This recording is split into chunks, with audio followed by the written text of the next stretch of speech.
For decades, wars were fought with tanks, missiles, and soldiers. Today, another battlefield has become just as important: cyberspace.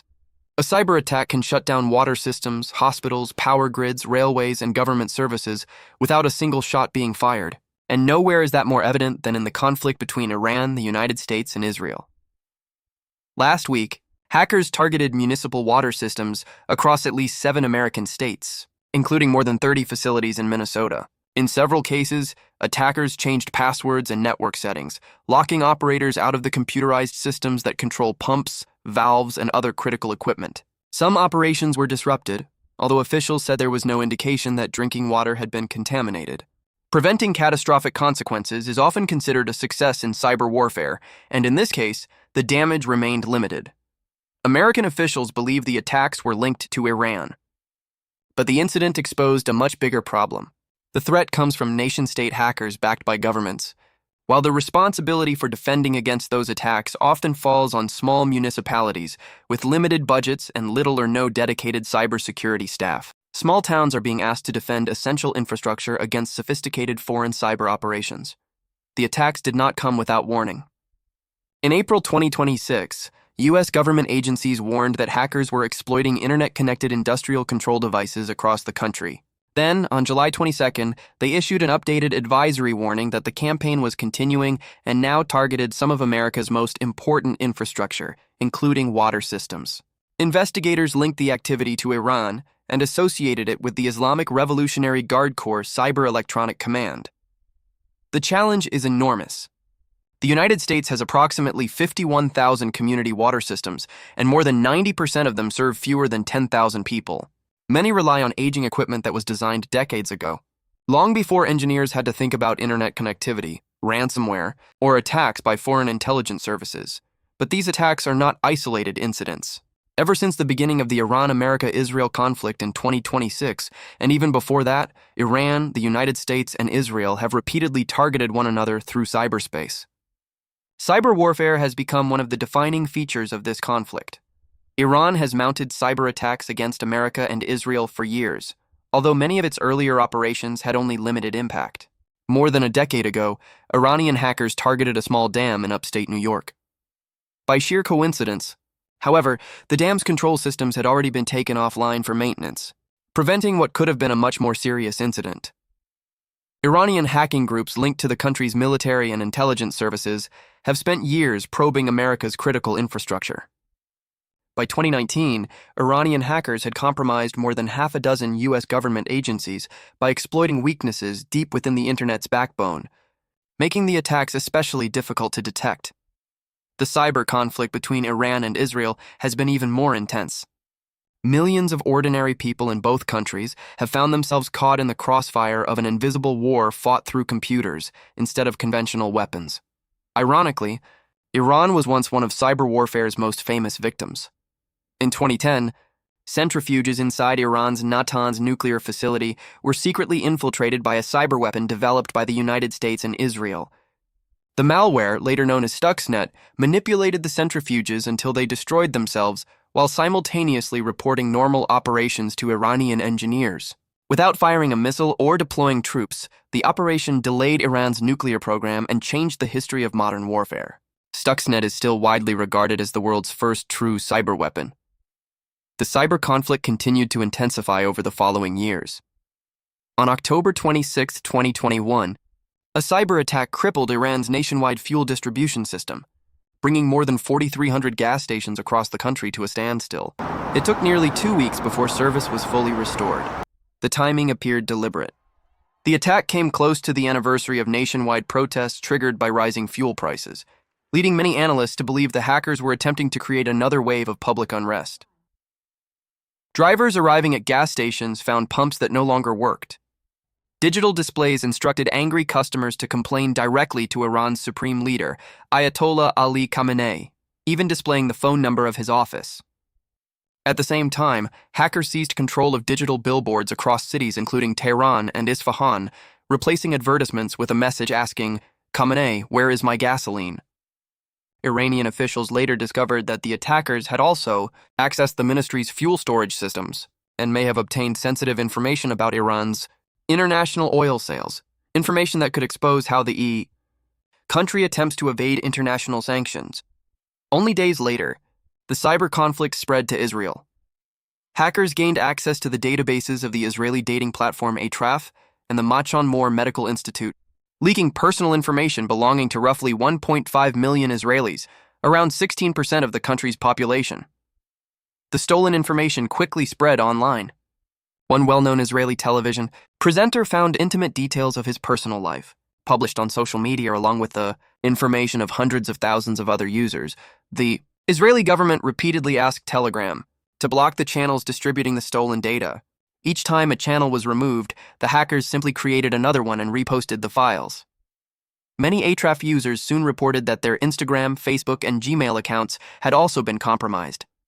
Cybersecurity experts believe these secondary attacks were not carried out by the original hackers, but by criminals who exploited the leaked information.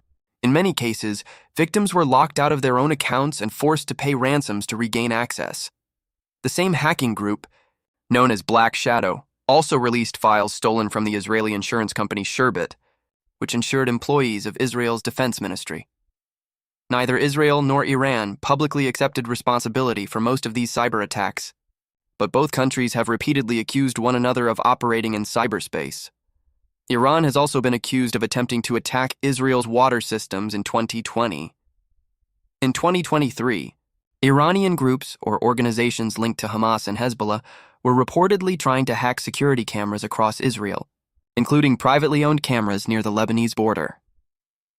During the period between 2021 and 2023, Iranian cyber operations also targeted critical American infrastructure and even attempted to impersonate a nuclear expert working at an American research institute.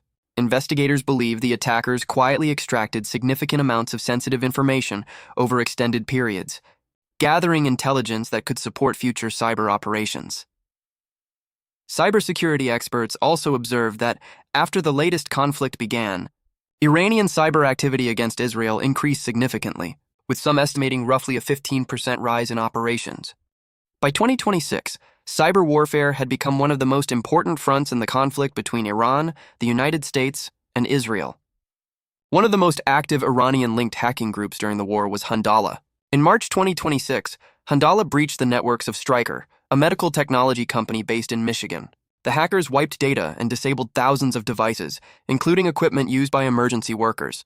After the attack, Handala posted a message on its website, calling it only the beginning of a new era of cyber warfare. The operation shocked cybersecurity experts and became one of the most significant Iranian cyber attacks against an American company during the conflict. The group later claimed responsibility for releasing emails and photographs stolen from the personal account of FBI Director Kash Patel.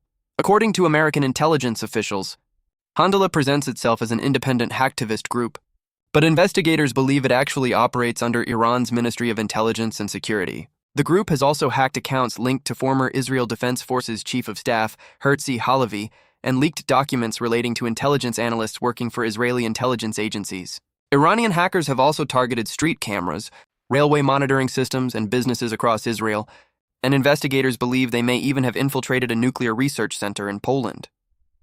Although the ceasefire between Iran and the United States began on April 8th, Iran never stopped its cyber operations. According to cybersecurity experts, Iranian hackers have continued targeting government officials and people connected to both the American and Israeli governments. At the same time, they have intensified efforts to penetrate critical infrastructure, especially water systems and power networks across the Middle East and the United States. Their objective is simple: maintain access inside these networks so larger attacks can be launched quickly if peace talks collapse or tensions rise again. Iran has also continued projecting cyber power across the Middle East. Its network of hackers recently claimed responsibility for attacks against government organizations in Dubai, while cybersecurity analysts have observed roughly a 10% increase in Iranian cyber operations across Gulf countries since the ceasefire took effect. Iran's strategy differs from that of larger cyber powers. Instead of attacking the most heavily protected military networks, Iranian hackers often search for easier targets, including municipal water systems, energy facilities, investment firms, contractors, and companies that work closely with government agencies. Rather than attacking governments directly, they frequently target the personal and professional networks surrounding government officials. While Iran has continued attacking American and Israeli systems, The United States and Israel have launched major cyber operations of their own. During the conflict, Israel announced that it had killed the intelligence chief of Iran's Islamic Revolutionary Guard Corps and destroyed Iran's cyber and electronic warfare headquarters. At the same time, U.S. Cyber Command carried out offensive cyber operations designed to disrupt Iranian military communications and cyber capabilities. Both countries have spent years integrating cyber warfare into conventional military operations. According to reports, Israeli intelligence hacked Iranian security cameras to track the movements of senior Iranian commanders, while U.S. Cyber Command disrupted Iranian military systems during the opening days of the conflict. Some cybersecurity experts say the overall number of attempted cyber attacks against the United States has recently declined. However, they also warn that the threat remains very real, raising an important question. How capable is Iran compared with cyber powers like China and Russia? Most experts agree that Iran remains less sophisticated than either country. China and Russia have spent years conducting large-scale cyber espionage campaigns against the United States and have successfully infiltrated some of America's most sensitive infrastructure. Iran, by comparison, has focused more on cybercrime, digital propaganda, espionage, and disruptive attacks than on highly sophisticated cyber operations. For years, experts warned about the possibility of a digital Pearl Harbor or even a cyber 9/11. So far, however, Iran has not demonstrated the ability to cause catastrophic damage through cyber warfare alone. Much of its activity against the United States has involved relatively simple denial-of-service attacks designed to flood websites with fake traffic and temporarily knock them offline. While these attacks have created disruption, investigators say they have not formed part of a coordinated campaign capable of causing nationwide damage. Some cybersecurity researchers even believe Iran's cyber capabilities have been exaggerated. Before Russia invaded Ukraine, many experts predicted devastating cyber attacks, yet those attacks never reached the scale many had expected. Some analysts now believe Iran may face similar limitations and argue that its cyber capabilities may be overrated, degraded, or both. Even so, underestimating the threat would be a mistake. Nation-state hackers do not care whether a target belongs to the federal government, a state government, or a small local municipality. They simply search for the weakest point in the system, and too often that weakest point is a small community with outdated technology and limited cybersecurity resources. Cyber warfare is neither cheap nor easy. Successful operations require years of planning, access to vulnerable infrastructure, and highly skilled technical teams. Even if Iran remains less capable than China or Russia, its cyber operations continue to evolve. And its technological disadvantage may matter less if it can consistently find poorly defended targets capable of causing widespread disruption. The conflict between Iran, the United States, and Israel shows that modern warfare is no longer fought only with missiles, drones, and fighter jets. Today, battles are also fought inside computer networks, hospitals, financial institutions, transportation systems, power grids, and water facilities. The next major attack may not begin with an airstrike. It may begin with a single line of malicious code, and in an increasingly connected world, that may prove just as dangerous.